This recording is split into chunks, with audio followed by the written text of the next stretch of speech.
Okay, great. Thanks, Antonio. So hi everyone, and a very warm welcome to our ISBNPA webinar from the Cancer Prevention and Management Special Interest Group. I'm Rebecca Beeken. I'm the secretary for this Special Interest Group, or SIG as they're known, and I'm going to just give a very brief introduction, including going over some brief housekeeping to help us run the webinar as efficiently as possible. And just to flag, in case you're not aware, that we are recording this webinar so that we can post it online, hopefully tomorrow. So just firstly, a word about the webinar series more generally. ISBNPA organises these as an extra service for its members, and they're led by the special interest groups, or SIGs. And as I've already mentioned, we are the Cancer Prevention and Management SIG, but you can find a full list of all of the SIGs and how to join them on the website if you're interested.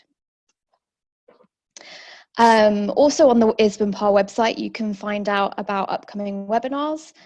So I think the next one is from the Children and Families SIG, and there are also recordings of past webinars in case there are any of interest that you might have missed. And as I said, we're hoping to get this one up there as soon as possible too. In terms of today, we're all using Zoom, as you can see, and you're all muted with the exception of our speakers and organisers. And this is just to try and prevent any excessive background noise and helps us to keep focused on the talks themselves. However, we are really keen for you to interact with us as much as possible and ask questions and make comments. So please do make use of the question and answers box and feel free to do this throughout the presentations as soon as you have them. We won't be asking questions at the end of each presentation. We'll be saving them till the end, but we'll aggregate them together and ask them on your behalf at the end to our speakers. And you can also raise your hand during the discussion to interact verbally with the panelists. So without further ado, I'd like to get started with our webinar on tailoring exercise interventions for people living with and beyond cancer. I'm delighted to introduce two excellent speakers for you today. So we have Dr. Anika Petrella and Dr. Laurien Buffart. Anika will be discussing her work examining the role of sport in delivering supportive care to young men after cancer. And Laurien will be presenting results from the Predicting Optimal Cancer Rehabilitation and Supportive Care and the POLARIS study. After both presentations, as I mentioned, we'll be saving any questions till both of those have finished, and we'll have a discussion led by Dr. Cristina Caperchione, who is the chair of our SIG, and as I said, she's going to lead the discussion. So please don't hesitate to use the Q&A box throughout. And without further ado, I'm going to hand over to Anika. Thank you very much. So,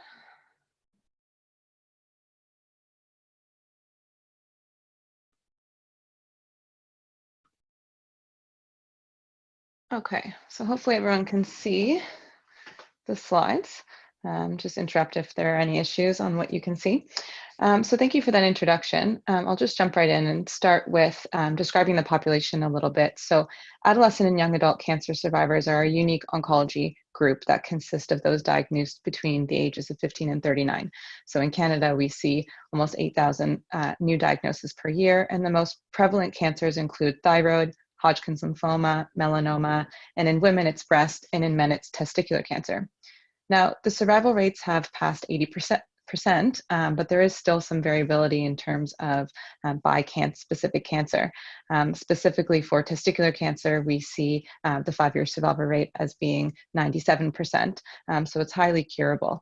But this population of young adults do face physical and psychosocial challenges, for example, higher anxiety and depression, poor social connectedness, issues with fear of recurrence, return to work, things like that. And they are expected to live an additional 50 years after their diagnosis and primary treatment. So when we look at the impact of the disease on life years, we do see that 86% of young people diagnosed with cancer go on to develop chronic health conditions by the age of 50.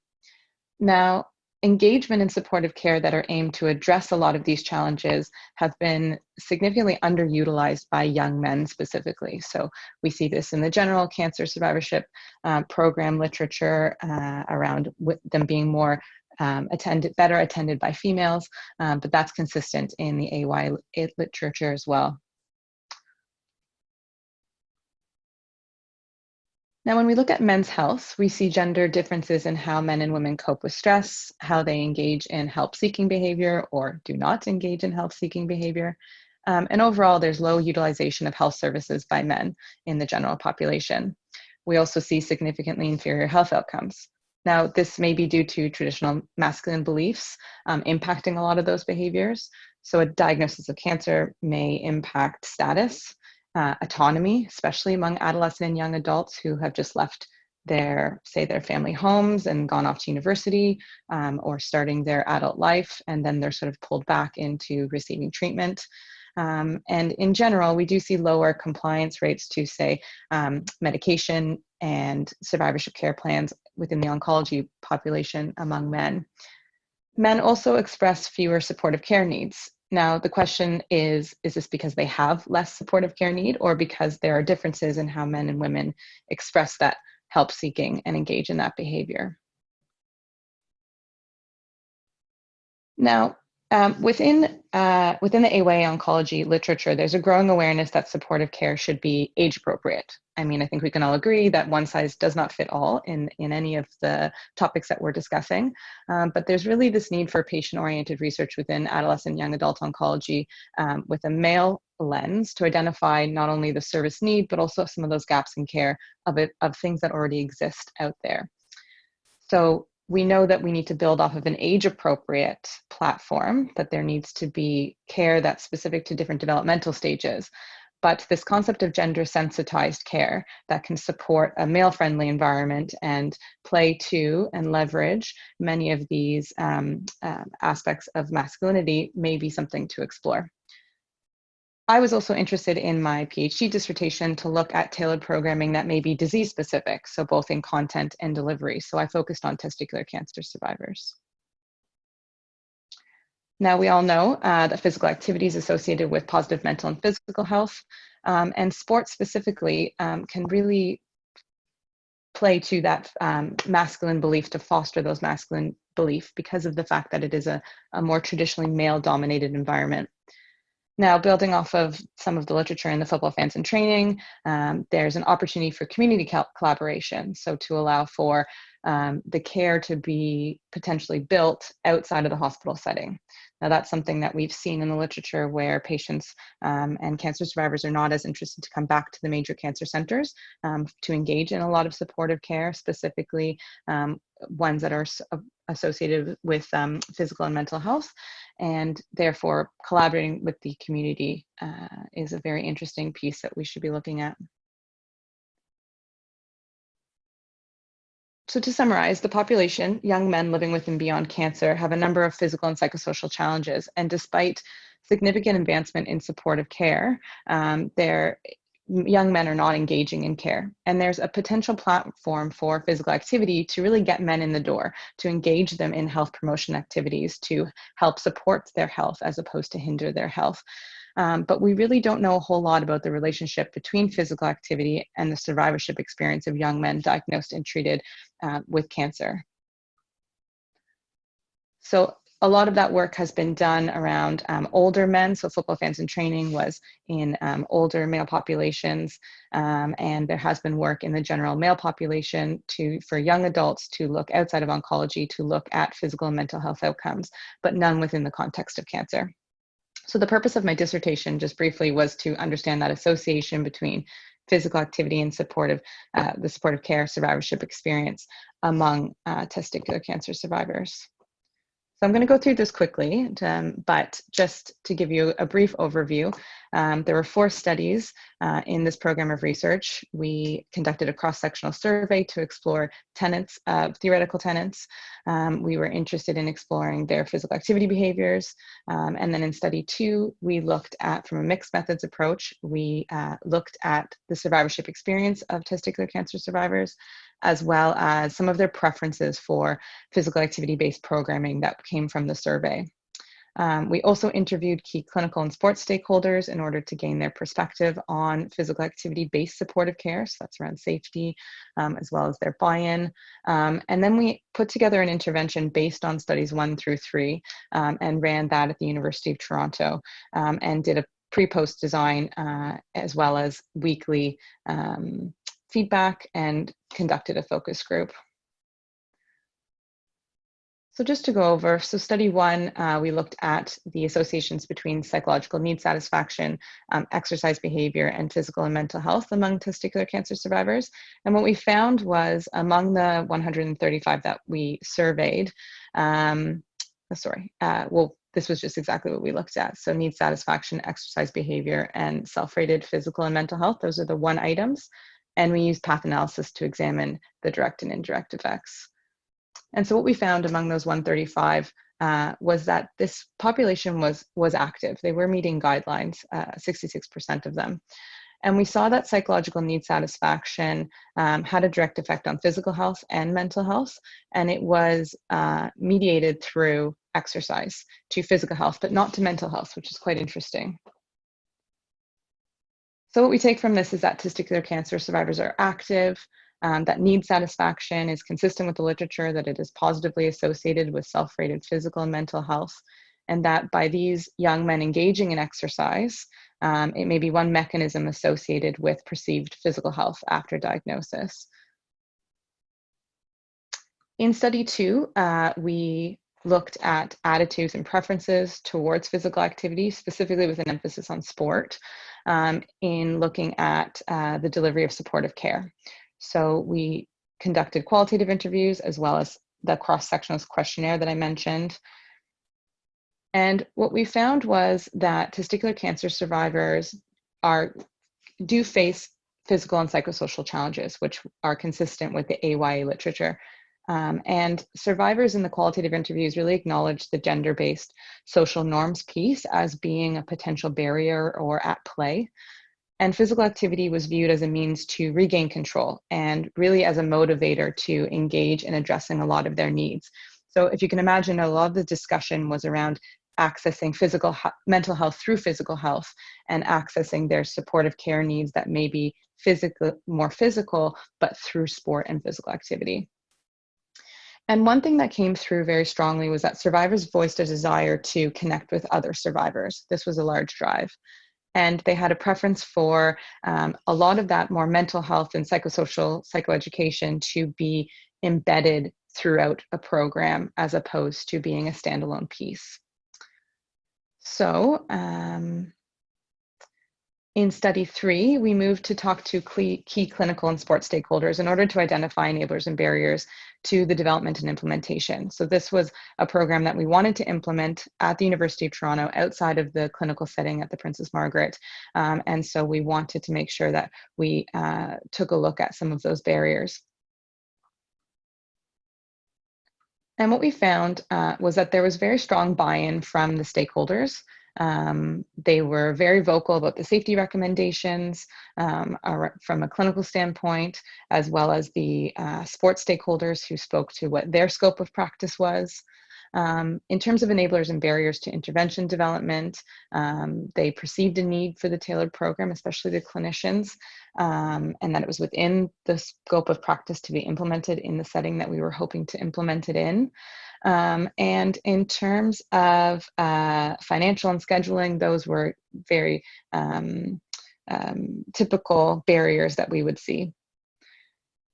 One specific recommendation that was interesting was a focus on the sport of basketball in terms of it being very versatile and easy for participants to potentially engage in, as well as the delivery of the strength training piece in terms of how we would want to order different pieces of each component of the intervention.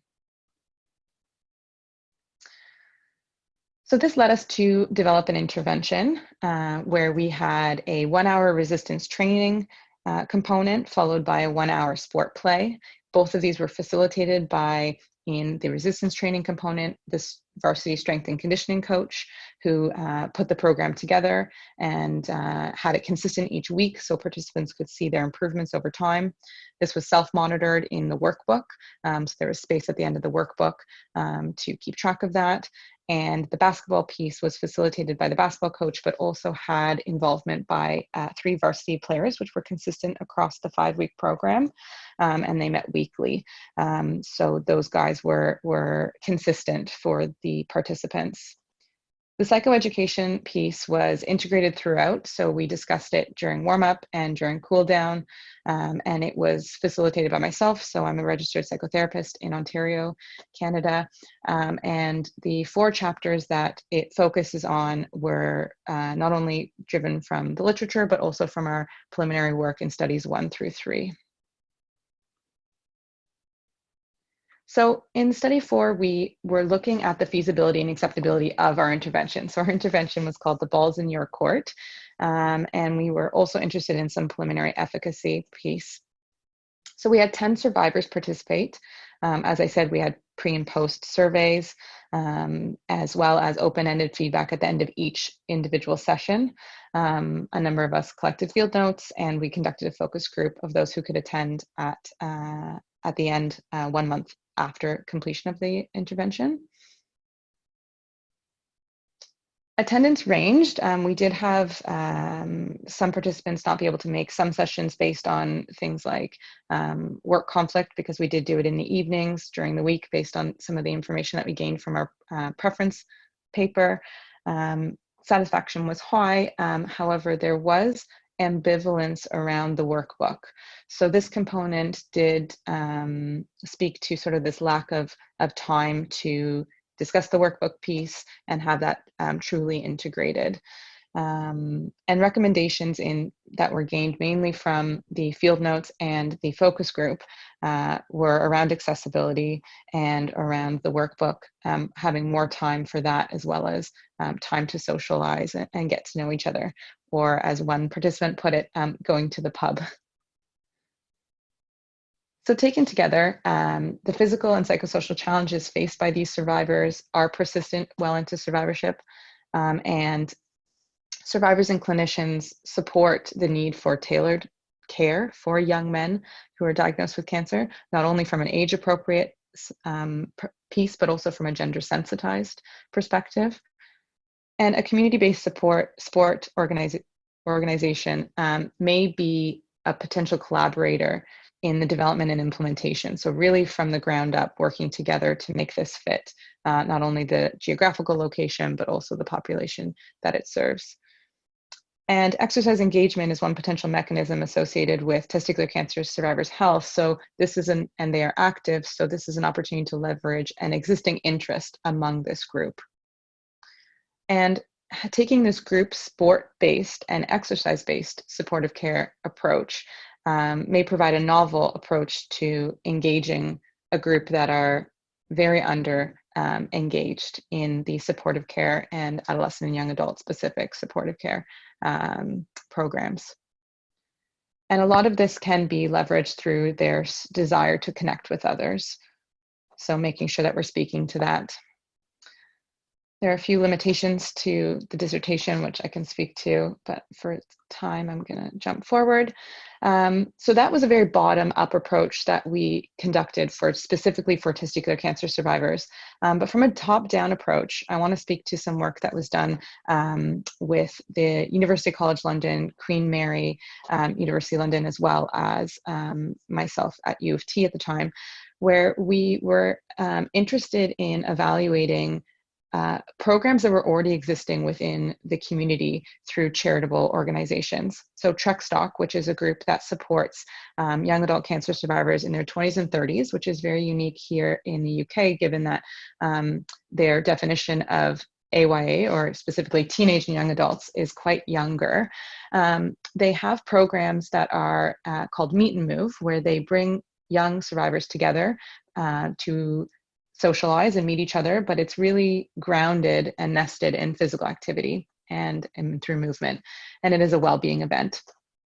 So in this evaluation, we saw that there was positive impact on self-efficacy, confidence to be active, reduction in worry around being active. So a lot of those concerns that survivors are speaking about. And it really can boost engagement in physical activity programs that are available. However, when we went through this evaluation, we saw that less than 10% of participants in these programs are men. So consistent to what we saw in Toronto in Canada was happening over here in the UK. So as an organization, TrekStock was interested in understanding why, based on some of our recommendations, why men weren't engaging in some of their programs. So through a public engagement grant through QMUL, we were able this time last year, to explore how to best reach and engage young men in available supportive care in this age group. So really 20s to 30s is their target audience. So we had 6 men come together, literally in a more pub environment. They were mainly testicular cancer and lymphoma survivors, which is consistent with the numbers. And they had all completed treatment. And the feedback that we got from them when we sort of just had these open discussions about what they would want to see was that the motivation to come out was this desire to meet other young adults, other young men like themselves.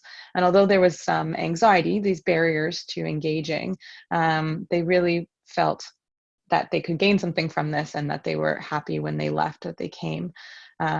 Barriers that they spoke to was, it's a man thing, anxiety around meeting new people, and looking weak was an interesting one that was reported, given what I had mentioned around traditional masculine norms being potential barriers to engaging in help. Suggestions were consistent to what we saw in terms of keeping it casual in our testicular cancer work, as well as making space for discussion to meet and engage. And they wanted it to be sport and team-based and to be men-specific. So we did ask in all of our questionnaires and qualitative work in both the testicular work as well as this, that, would you want this to be mixed gendered? And there was a strong feedback that they would like it to be male focused and male specific. So we were able to host last July a men's meet and move. So this was the first meet and move, and they've had a few since then. And what we were interested in piggybacking on this was to determine the impact of this one-day well-being event on quality of life, social connectedness, masculinity, and as well as body image and confidence in being active. So we had 17 men attend the full day event, and the event was broken up, as you can see on the sign in that picture, sort of, into multiple different sections. And there was a physical activity section, there was a diet and nutrition piece, there was a psychosocial piece, and they were broken up into separate rooms.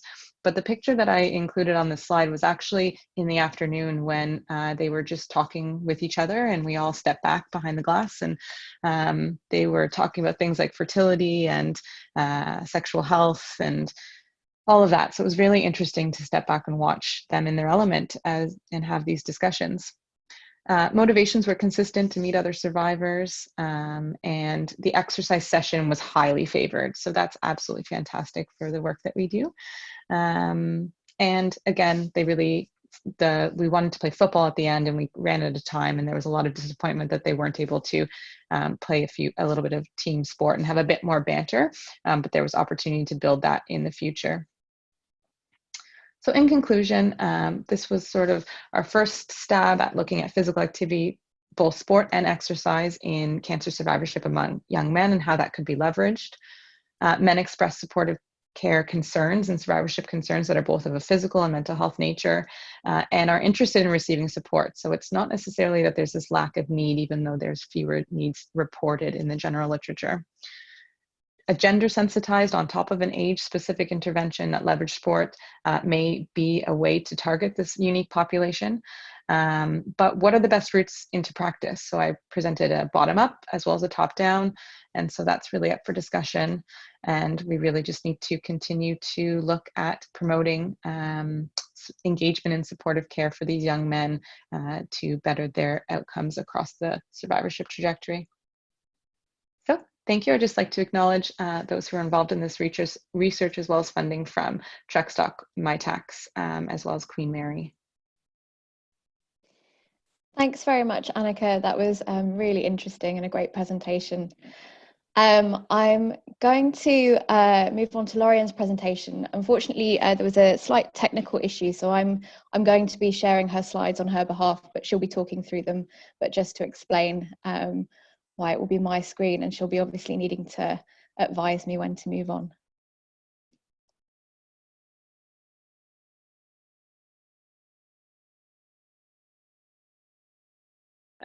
Thank you, Rebecca. Hi all. I'm going to present the results from the POLARIS study, in which we conducted individual patient data meta-analysis to make the first steps towards personalized exercise prescriptions for patients with cancer.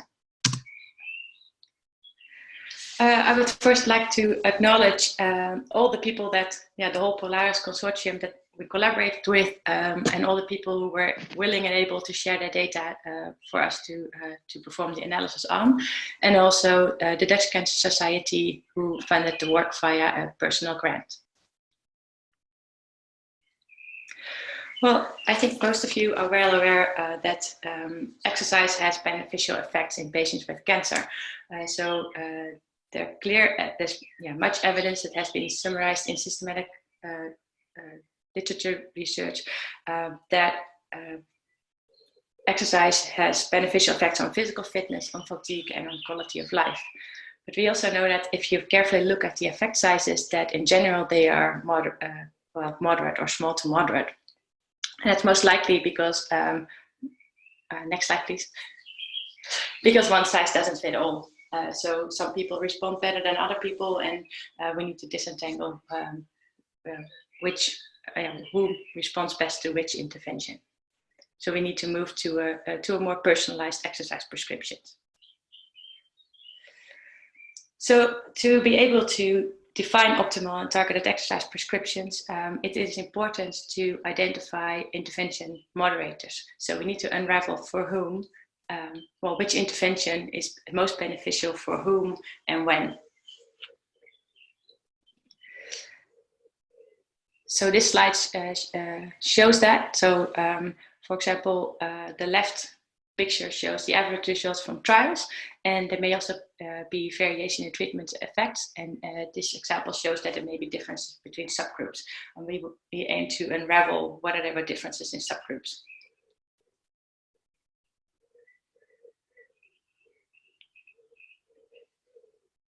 And also, it's important for which exercise prescription, it may be important to define when you are actually giving the exercise, so the timing of exercise interventions, for example, during or following exercise, the duration of the exercise intervention, and the mode of the intervention delivery. For example, is the exercise supervised or is it not supervised?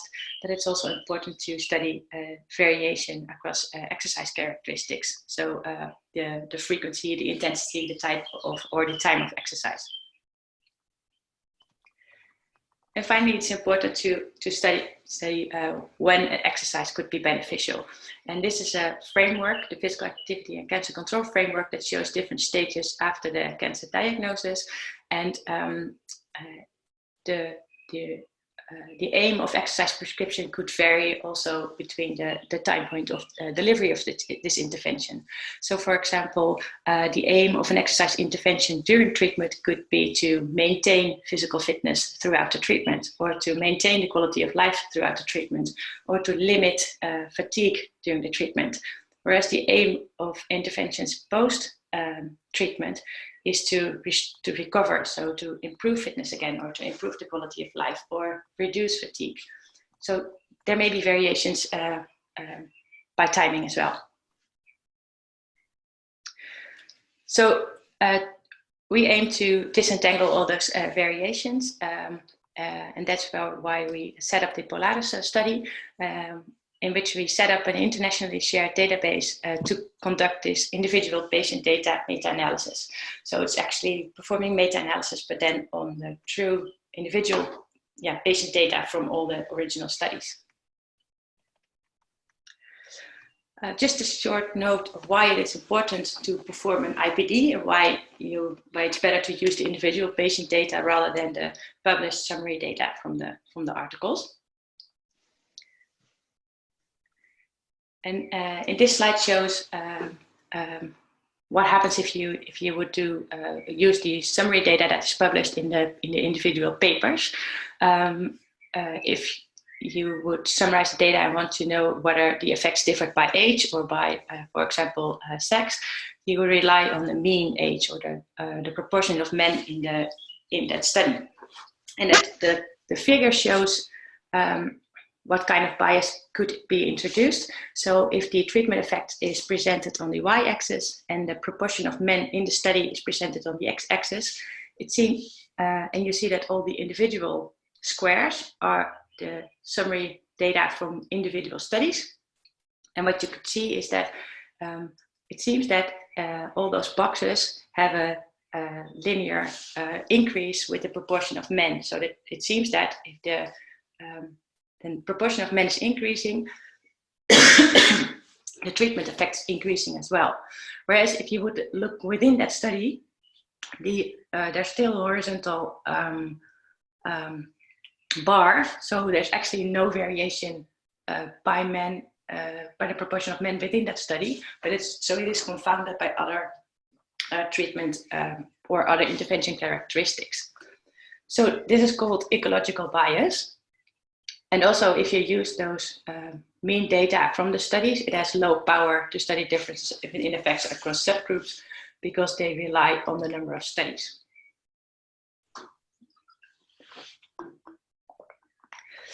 So that's why we aim to perform an individual patient data meta-analysis. And we started with searching the literature for eligible randomized controlled trials. We searched for studies that were conducted in patients with cancer. And they either had an exercise trial or a psychosocial intervention trial, but I will focus on exercise in this presentation. And that exercise could be an aerobic exercise, it could be resistant exercise or a combination. And the control group needed to be usual care, a waitlist or an attention control group, and health-related quality of life needed to be included as an outcome.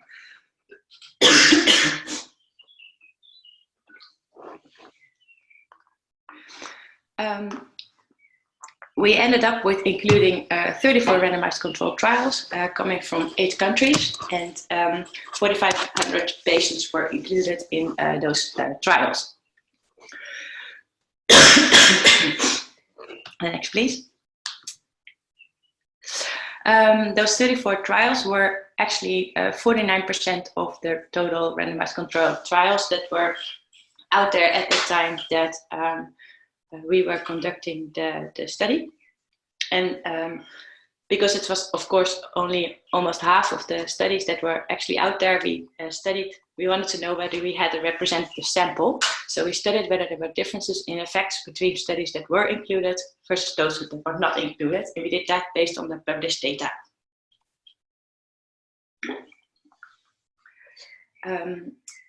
Of those randomized controlled trials, 34 included quality of life as an outcome measure, 31 included fatigue, and 28 included fitness measures.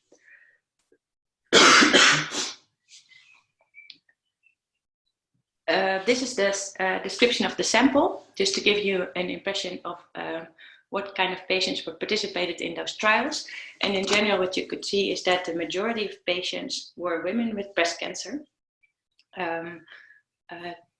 treated with curative intent. So only 2% had distant metastases, and 70% of the patients were diagnosed with breast cancer, and the majority were women. And I think this is good to keep that in mind while interpreting the results, but it also is a reflection of the studies that were out there at that time. That the majority of studies that evaluated exercise focused on women with breast cancer treated with curative intent. To be able to pull the data from, for example, different questionnaires or different fitness measures across the studies, we calculated Z scores or standard deviation scores to be able to pull them. And what you could, and then we calculated the overall effect. And what you could see, but you could compare this result with, for example, the effect sizes with the co-entity effect sizes. So in general, what you would see is that exercise interventions had a significant effect on aerobic fitness, on muscle strength, on fatigue, on quality of life, and on physical function.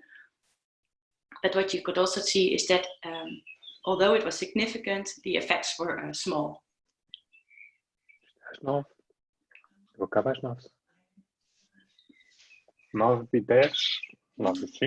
But we were actually not interested in the overall effect. We were more interested in whether there was variation in treatment effects. So whether the effect would differ by different demographic characteristics, by clinical variables, or varied by different baseline values, or it could also vary by study characteristics. For example, the intervention characteristics and the exercise prescriptions. So we tested all those variables with true interaction tests. Well, the key findings on all these outcomes that I just show you, the effects were larger for interventions in which the exercises were supervised compared to those who were provided home-based. The effects on quality of life, physical function, and fatigue were equal across subgroups of different demographic and clinical characteristics. So it's beneficial for all subgroups of patients.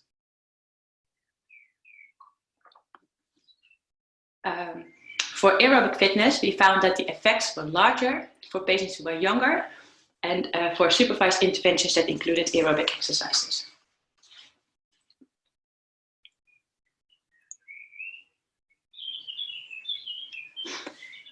The effects of muscle strength were larger when resistance exercises were included and when session duration was longer. And the effect on upper body muscle strength was larger during treatment compared to following treatment, and for supervised interventions with higher frequency.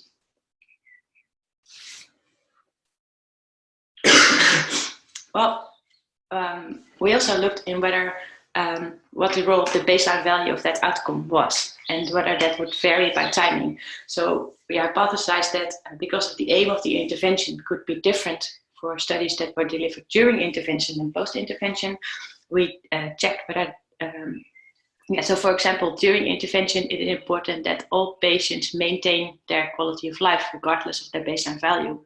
Whereas following treatment, we hypothesized that patients with a high quality of life at baseline would have smaller effects than patients with low quality of life at baseline. So we tested those three-way interactions. And we found no differences by timing for physical function and fatigue. But we did find a variation by timing for aerobic fitness, muscle mass, and quality of life. So I tried to present that graphically. So the moderate effect of baseline value did not vary by timing. So we pulled the effects of the interventions that were provided during and post-treatment, where the average effect is presented on the y-axis. And we made 4 groups for the graph. So when the physical function is more the gray-bluish and the fatigue is the blue bars. And so we grouped them in based on the standard deviation. So from below 1 standard deviation, from standard deviation to the mean, and from the mean to plus 1 standard deviation, and from the larger than 1 standard deviation. And what you could see is that people with very poor physical function, so with below 1 standard deviation of physical function, had the largest effect of the training. While people with already good physical function, so larger than 1 standard deviation above the mean, they had no effects of the exercise intervention. And for fatigue, we found a similar. So people who were not fatigued did not benefit from the intervention.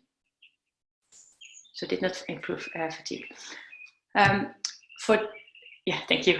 For during the intervention effects during treatment for aerobic fitness, was in that sense a bit different, because people who had a really, really low fitness, so 1 standard deviation below the mean, did not benefit, so didn't improve their fitness. So while you would expect they have a lot of gain, a room for improvement on fitness, they did not benefit, while people who already had a better fitness, higher than the mean, had the largest benefits. So we're not doing such a good job for people with a very low fitness, and that could be because they drop out of the intervention, but we need to do better in the group with really low fitness. Whereas after treatment, there was no different effect of baseline value, so everybody could improve their fitness after treatment. The moderate effect. For muscle strength, this is the graph that presents the effects of exercise after treatment. We see that people with low muscle strength after treatment had larger benefits on muscle strength. Well, if the patients who already had muscle strength from the mean or higher did not improve their muscle strength further by training. For leg strength, it was a bit of the same graph, showing that people who already had some good muscle strength did not improve any further from the intervention. While during treatment, everybody had beneficial effects on upper and lower body muscle strength. The quality of life is the most greenish, the third bar, and it shows the same direction, or more or less the same direction as the muscle strength. So people who already had a low quality of life after treatment had the largest effects of exercise after treatment, while people who already had a high quality of life did not further improve. And during treatment, everybody had a beneficial effect on quality of life, although not a large effect. So this clearly shows that one size doesn't fit all, and it's really important to target the intervention towards the symptoms that you aim to target. So you need to offer the interventions to people that need it the most. I'll end up with some take-home messages and suggestions for future research. I hope to show you that exercise during and following treatment has beneficial effects on fitness, fatigue, and quality of life. To optimize the benefits, exercise prescriptions should be targeted towards the subgroups that need it most. And suggestions for future research. We still need to understand better the optimal combination of fit factors for specific outcomes. So how can we really improve our exercise program towards the specific outcomes? We are not doing such a good job yet in patients with very low fitness and patients who are older. So we need to really look into our interventions to find strategies to further improve the physical fitness of older and unfit patients.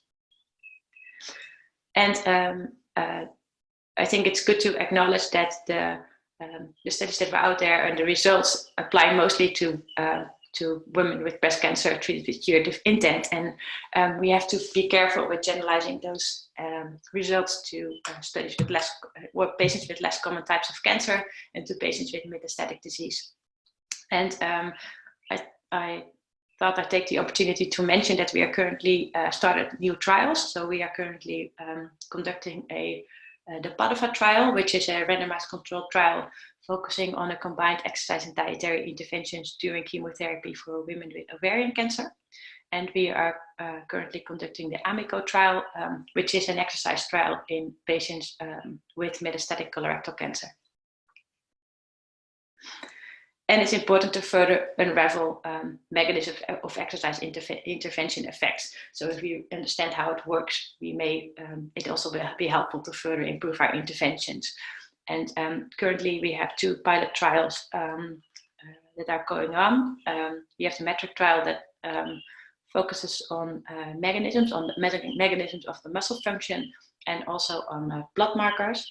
And we have the SPRINT trial, in which we aim to focus on the immune system function, but not only in the blood markers, but also in the tumor biopsy. Well, thank you very much. Again, thanks to the whole POLARIS consortium and to the Cancer Society, but also to the ISBNPA for organizing this webinar. Thank you, Laurien. That was really interesting and particularly impressive given you weren't in control of your own slides. So I'm going to invite Cristina to take over from here in terms of leading the discussion. I can see that we've got a few comments and questions in the Q&A. So Cristina, I'll hand over to you. Great, thanks Becca, and thanks Anika and Laurien. That were both great presentations. One thing that I did pull from, I guess, both of those is this idea of how specific and individually tailored we really need to consider our interventions in terms of a number of factors, the sample population, but also cancer type, level, stage, and so something to consider as we move forward. What we might do is just go through, sorry, I'm just going to put this on. What we might do is just go through some of the questions that we have currently, and then we'll open that up for discussion. And then if we have some other questions to add during that time, we can also add that. So just starting off with our first question, I believe this is for Anika's. I see that Joe Taylor, additionally, after primary care with breast, oh wait, sorry, is that the first one? Yes, sorry. Additionally, after primary care with breast cancer in women, there is more prevalence to risk of secondary cancer, so this will affect life expectancy. So getting a diagnosis younger is much harder. With the study you did, can you explain the parallels with reduced risk of secondary cancer and other cancer? Obviously, due to their age, there is a risk. This can be a driver to also start and maintain exercising. So yeah, yeah, I can speak to that, and I can actually also speak to Annie's question about inclusion of guidance to other health behaviors sort of in one answer. So in terms of the risk of secondary cancer, that's a really big issue among adolescent and young adult cancer survivors, given especially their exposure to treatment at such a young age, but also the life years that they're expected to live and the risk factors of cancer in general on top of what they've experienced. So definitely a driver in terms of getting them active and maintaining a healthy lifestyle. And we do hear that from survivors that they're, and we see this in the literature, some of Dr. Gemma Pugh's work has shown that young people with cancer are keen to really maximize what is in their control. And so a lot of their work, as well as the work that Trekstock does, was around not only physical activity, but also diet and reducing alcohol, drug, and that sort of thing. The workbook that I spoke to in the intervention, one of the chapters was around health behavior and was around promoting positive health behaviors and really minimizing and mitigating any of the negative health behaviors. So we definitely took that into account, although we didn't have any active intervention pieces within the sport and exercise piece. But I think, Joe, you're spot on that this is one piece that can be leveraged in terms of that risk and reducing that risk, but also makes it quite difficult because of the psychosocial implications of that, or psychological. Oh, you're muted, Cristina. Sorry about that. Trying to do a number of things at once. Thanks for that, Anika. And I believe Joe just had another follow-up question about, did you have any secondary advanced patients in the sessions? If not, would be good to have a living with or beyond cancer group, or do you have any suggestions or recommendations around that? Yeah, that's a great question. So we had 10 survivors in the intervention, and we did have 4 of them had advanced disease, and one of which was incurable. So it was a really interesting dynamic to see him interact with the other survivors, and the other 6 were cured through orchiectomy and potentially chemo, but hadn't gone on for the more invasive surgeries and invasive treatments and longer follow. So that was a very interesting piece for for us to observe amongst that group of those 10 guys. And they were able to speak to some of their preference differences as well as what they were getting out of it. And then in the actual questionnaire itself, so the questionnaire that we administered in clinic, because we were in clinic, we did capture quite a few that were on active treatment. So we had 15% were on active treatment, and they were spread out amongst stage 1 to 4 disease. So we did capture over 20% who were stage 3 and 4, which in testicular is more rare. So that gave us a little bit of a snapshot into that piece as well. But I agree, looking at that is important. Yeah, and I believe Annie just had an additional question to her first one. Just, might exercise effects be modified by sleep? And is there a case for combining exercise with sleep interventions, particularly in kind of the work that you've been doing? Thank you, Annie, for the question. Well, we haven't looked into that yet. We did examine the effects of exercise on sleep. And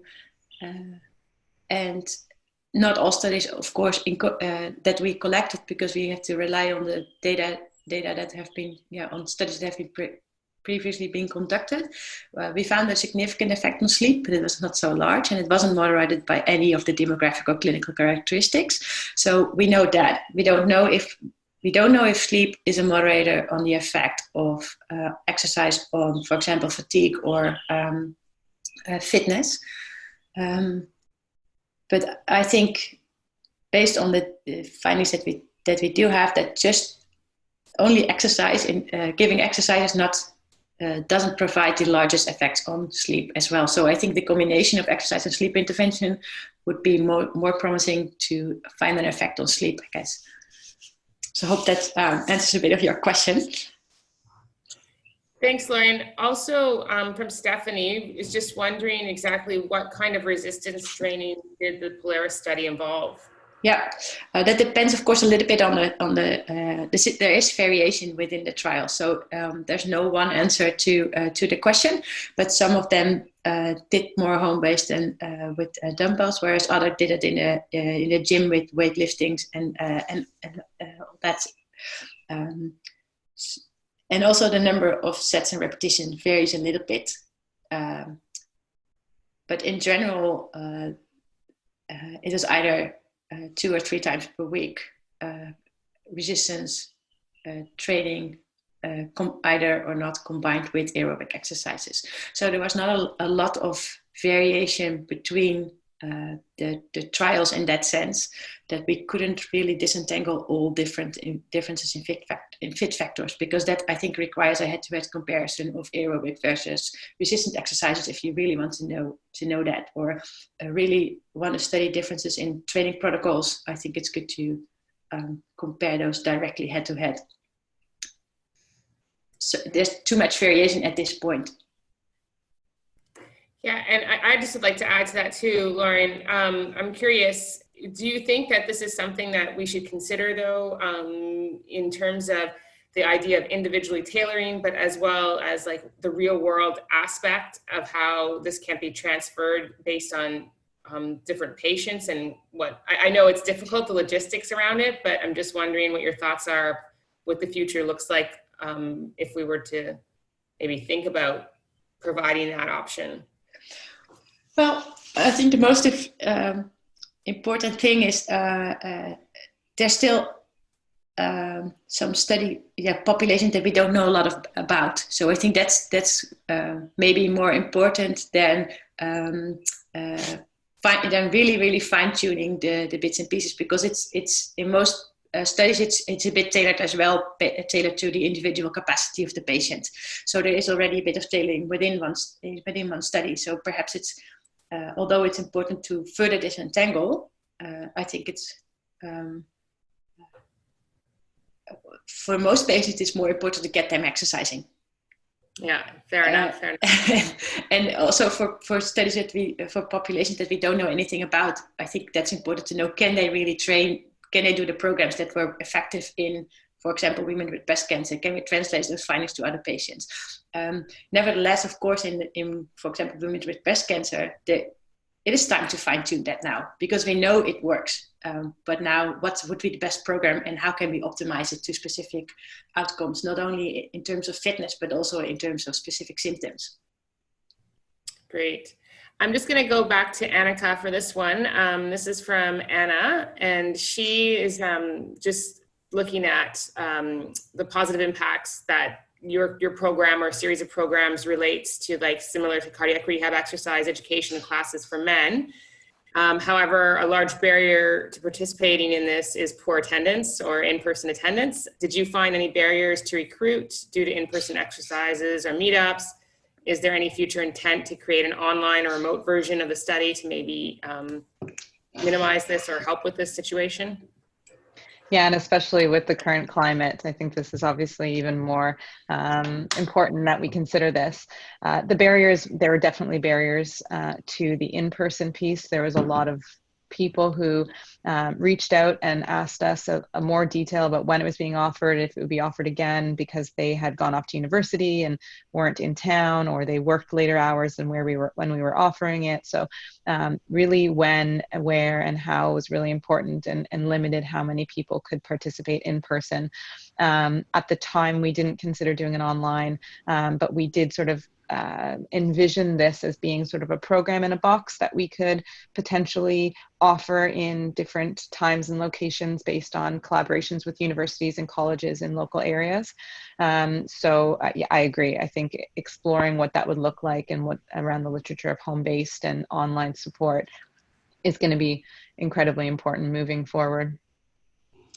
And again, I'm just going to add my 2 cents in, Anika, because it's kind of a carry on from Anna's question. And of course, this is an area of my own interest because I do work in this area. And we know that the literature talks about the difficulty in recruiting men, particularly. And now you've added another level, because this is a totally different age group as well, the younger men. Do you find, like, was there a linchpin or some way to attract this particular group of men, this age group of men, and what advice would you give for future researchers in terms of really trying to recruit this population? That's a great question. We went back and forth around whether we promote it as a physical activity, sport, or social support, like what was sort of that hook to get men in that would describe the program. And we saw that there would be, or we hypothesized that there'd be barriers to whichever one we chose. So someone who didn't want to socialize wouldn't come out to a social support geared sport. Someone who didn't like sport wouldn't come out. I had emails when we were recruiting from potential participants saying, you know, what sport are you playing? And we said basketball. And they said, well, if it was soccer or hockey, we would have come out. And then they didn't participate. So there's a lot of that. But I would say what I saw as being the most successful for the group that we worked with in Toronto and in the UK was really to gear it to say, this one's for you. This is for you as a young male cancer survivor to meet other guys like you and do something that you like to do, and really try to make it as casual as possible while giving them something that is, they really wanted it to be facilitated by professionals, and access to something that they could take away with them. So the workbook, even though we had some interesting outcomes around it, I think being able to give them something that they could take home and read on their own time, engage in with on their own time was important. Yeah, I think that is an important one. And I think there definitely is some variables ahead trying to get this group involved as well. I'm just going to go back to Laurien for a minute here and just talking about, sorry, Laurien, just a second here, about and this is part of my question too, this idea about the older adults and those that are not fit. Obviously, those are definitely the biggest growing groups. Susan has also indicated that. And Susan's comment here is just, why are older adults so overlooked in these types of exercise and activity interventions, specifically around cancer, and considering that they are the biggest and growing population, and not just in the UK, but everywhere? Yeah, it's indeed that the older adults are, yeah, we're not doing such a good job at it, but it's not only exercise intervention that they are they participate less in those studies. It's in studies in general that they are not participating as much as younger people. So it's a bit, the problem goes further than only in exercise interventions. But I think in trials in general, you do ask additional things from patients. So we ask them to do an exercise test. We ask them to participate in a very, particularly, well, if they follow exercise during treatment, it's a very busy time. They have just heard that they have cancer. They have lots of questions coming up. And then we ask, oh, there's also this study, would you participate? And you have, well, in some cases only a very short time to think, because the baseline measurements need to be done before chemotherapy starts. So it's a very short time frame with too many things on people's mind. So I think when we are implementing in daily practice, there's more time, because it's not such a strict protocol. So maybe that helps to get them engaged, but that's more pragmatic studies that we need to see whether this is indeed true. And I think we need to learn from how can we really make the interventions more appealing to older adults, because they may have different needs and different actions. So, and that's something we need to still study, I guess. Same goes for the unfit people. Are we aiming too high for those patients or not? How can we make the interventions more attractive to get them started? And once they go, to get them going, we can, make them more at a higher intensity. I was quite curious around the unfit ones as well. Laurien, do you have any suggestions, or has your group thought of any innovative ways that we can engage this group? Well, the difficult thing with the POLARIS data is that we don't have data on adherence. So we don't know whether they are just not responsive to the intervention, or whether they just not compliant. And I think that's a first distinction that we need to make. Is it that they do train, but they're not they cannot. Is it something physiological, which is in a way I'm not sure, because all the people can train as well, or is it just that they drop out? And that's something I cannot check. Well, I think it's interesting because Anika's group is particularly, looking at a particular population of men. I wonder if we could look at different innovative ways or strategies specific for unfit or older adults, and if it's about how we develop the interventions and engage those, rather than, where their level or where their basis of cancer, disease, or any disease in general is at. So just something to think about. Yeah, definitely. And it's an important area, because in fact, the most unfit patients need it the most, I guess. Yes, so there's lots to gain. Yeah. And just carrying on from that, Laurien, have you looked at any biomarker outcomes from POLARIS? Any relevance to your metric or sprint trials? Well, the difficult thing is that we don't we focused in the first analysis on the outcomes that were collected in the majority of studies, and biomarkers is something that is collected more and more often in the more recent studies. So we don't have a lot of there's not so many studies in the database with biomarkers, and if there are biomarkers, they vary. So some studies have collected more cholesterol markers, whereas others have glucose and so on. So everybody did a bit differently. So it's kind of difficult to pull those data and make something out of it. So that's why we haven't started on that yet. I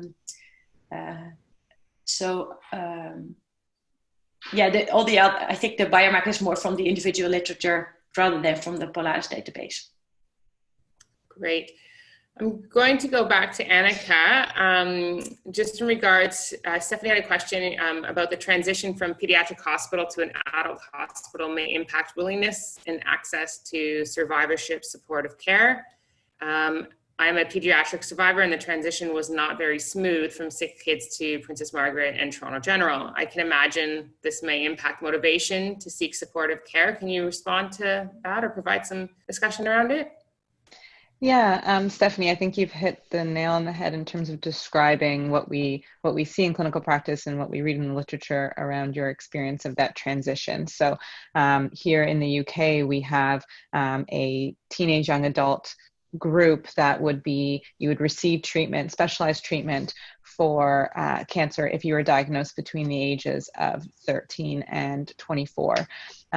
So it really bridges that, but the same sort of issues are prevalent whether we have this cutoff at 18 from a child to an adult center, or whether you are transitioned into an adult center in that 13 to 24, because if you're diagnosed in 25, then you don't have the TYA specific care. So there's always going to be sort of, when we look at the different approaches, this same issue, and we just need to do a better job at smoothing that through.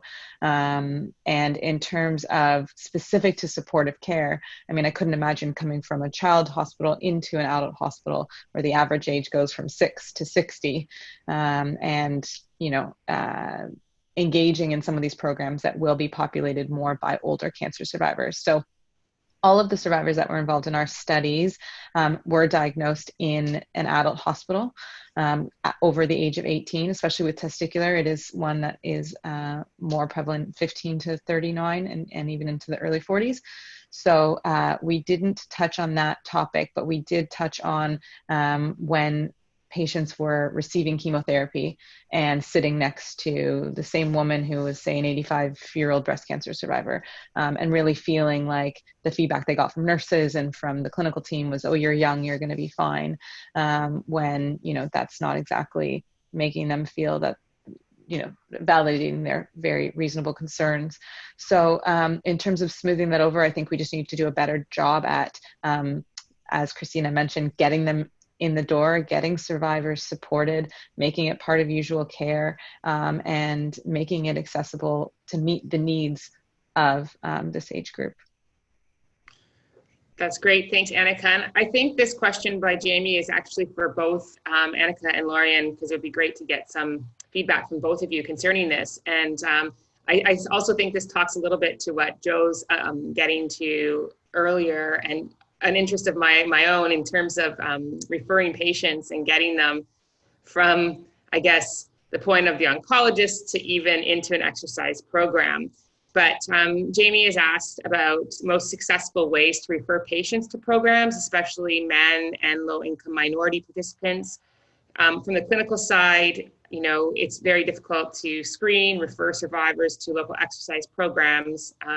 They're using electronic medical records, but there's lots of barriers to referrals and education on the clinical side. Just, I guess, maybe some of both of your feels around that, but even your experience and expertise, because I think this goes nicely with what Joe is indicating, that, you know, if we could prescribe a pill and it was that easy, that maybe we get everyone to those, you know, to help to exercise versus having them to actually get referred. And I think that's oftentimes a major difficulty, is getting them that referral pathway so they are exercising. So in terms of the studies that you guys have done, have you come across those, I guess, you know, barriers?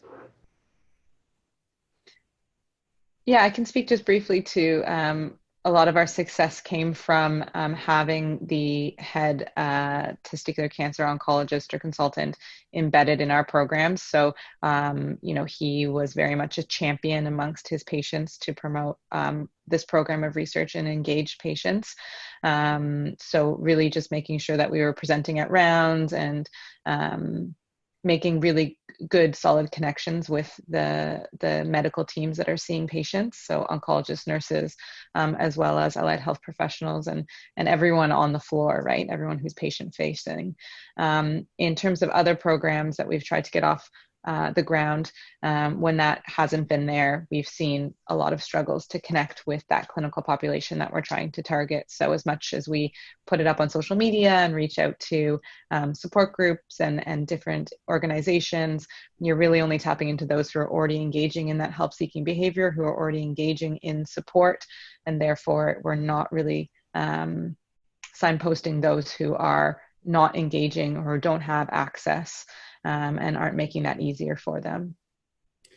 Sure, I'm cautious of time, so maybe Laurien, can you maybe also respond to that in any barriers or suggestions you have around referrals and education? And we might have to end it at that point. And once we do end it, you know, I'm sure Anika or Laurien would be happy to answer questions in the future if anybody wanted to send them an email or anything like that, and we can even connect to you. But I'll let Laurien finish that and then we'll end it there. Well, I think the best strategy, at least for studies, is, like Anika already told, intense collaboration with the medical team. So, yeah, with the oncologists, with the nurses, they have to know that the study is running and why it's important. Even join the multidisciplinary meetings and be there, and that's how we, yeah. That's most successful at this point. Maybe I'll stop at that, time-wise. I think that's spot on, actually, and I've been witnessing that a lot recently in a study that we're doing as well. And that idea of actually being there and being, you know, gaining that and having the oncologist, you know, understand what's happening. We get it all the time where oncologists say, I don't even know that you're offering programs or there's something out there because we're never told about it. So I think you've both hit that spot on. I just want to thank both of you very much for coming out and providing us with this great, you know, these great presentations, but also I'm sure a lot of people are just in their heads, I know I am myself, thinking about different things that have come out of these. And they're really fantastic around how we need to move forward, I think, around interventions. And it's really exciting for me because this is exactly the area that I love, is that whole development and gaining people and getting them involved. So thank you very much for coming on board. And thank you everyone that was able to participate in the webinar. And just a reminder that our exchange for ISBNPA is coming up in June, and there'll be lots more great presentations. So please try to think about attending some of those sessions as well. So on that note, thanks to everyone and the panelists as well for helping out with this. And again, Anika and Laurien for great presentations. We'll see everyone later. Thank you. Thank you. Bye. Bye-bye.